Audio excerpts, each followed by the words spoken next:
about answering Amen. You're supposed to get 90 Amens a day. And I think when they walk in on the Yom Adin with piles of Amens, you're going to assume it's going on the mitzvah side of the chart, of the scale. And when the Malach, God forbid, goes to the Aveira side, you'll say, 1 minute, you got the wrong side. It goes on the mitzvah side. The halachas about answering Amen. The halachas in Shulchan Aruch and Siman Kuf Chav Daled. Unfortunately, there are two very common situations where people answer Amen and turn it from a mitzvah to an Aveira. The Chazal talk about in Amen Chatufa. The Machlekes Rishonim what Amen Chatufa is, but the way the Mishnah Berurah brings, the Ramah brings, people answer Amen before the Chazan finishes the bracha. This happens all the time, especially on Shabbos or Yom Tif, when the Chazan says, Baruch Nama Yisrael, Bashal Amen. No, not Amen, Bashal Amen, and then Amen. People answer Amen early. It's a very strong lashon. It says, Ayin Amen Chatufa Yischatfu Chayav. It's a sakana.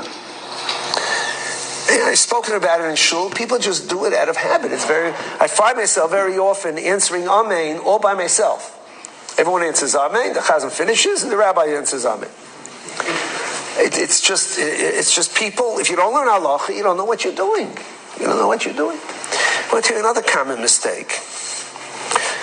People are walking by a shul, and they hear Amen, and they answer Amen. You don't answer Amen if you don't know which bracha is being said. That's one of the types of an Amen Yisayma. The language is terrible. It says somebody answers Amen Yisayma. One of you Yisayim. It's a terrible lashon. Amen is something chashuv. You don't just do it without thinking. If the halacha is, if you don't have to hear the bracha. If you don't hear the bracha, you're not obligated to answer Amen, even if you know which bracha it is. You're only obligated to answer if you hear it. If you don't hear it, but you know what bracha it is, the answer is Yesh Mei Rabbah. So you know it's Amen Yesh Mei. You know which Amen it is. You answer. But you're walking by the shul, and they're answering Amen. Yismei comes, learns up Daf Yomi, he comes up, and they're davening, here's an Amen. You don't answer that Amen. That's not a mitzvah. That's not a mitzvah. People have to be careful about this.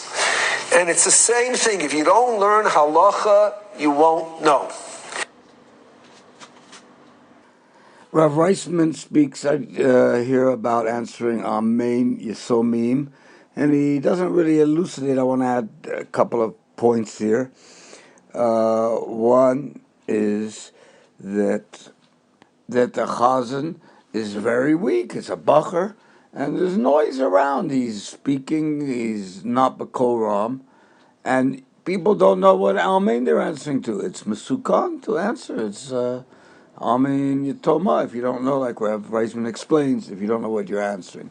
Number two, some shuls in the summertime, they have a fan which is very noisy, and nobody can hear. I know one shul in particular here in Yerushalayim, the Amshanov shul. I haven't been there in a while, but they have one of the shtibels there, and the fan is loud like crazy, and you can't hear what. Nobody knows what bracha. I pulled out the plug a few times, and people jump on me. That's number two. And number three, I've seen chashuva. I don't know they're really chashuv, but I've seen people that spend the whole day learning, and they're lo-made, they're ma'amek in their Gemara and Chazos Shots. And I've mentioned it to a few people, and it's something that is so serious that the Shulchan Aruch, the Aruch HaShulchan, and the Shulchan Aruch Harav Balatanya say Gorimbo. You can yell at the guy Gorimbo. It's not just an Avera, but it's an Avera Gorimbo.